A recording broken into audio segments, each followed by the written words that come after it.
21 जानेवारी 2026ला जे भारत आणि न्यूझीलंडच्या जे T20 मॅच आहे त्यासाठी जे ट्रॅफिक अरेंजमेंट आहे ते आम्ही तुम्हाला सांगतो.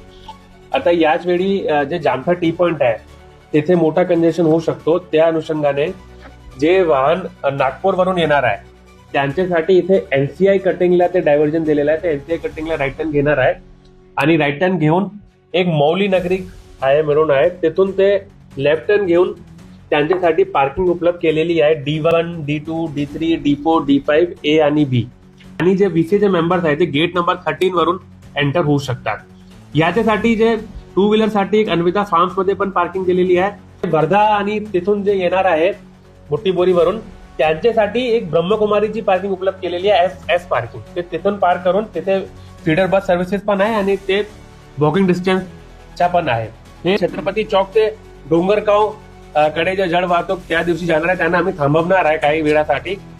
आणि जे नागपूरचे आणि किंवा जे लोक मॅच साठी येणार आहे त्यांना आम्ही अपील करतो, आवाहन करतो की तुम्ही जास्तीत जास्त मेट्रोचा वापर करा. मेट्रो स्टेशन वरून हे फीडर बस सेवा उपलब्ध आहे. जर तुम्ही मेट्रोचा वापर केला तर तुम्हाला पण काही त्रास होणार नाही आणि ट्रॅफिकचा पण काही कंजेशन होणार नाही. धन्यवाद.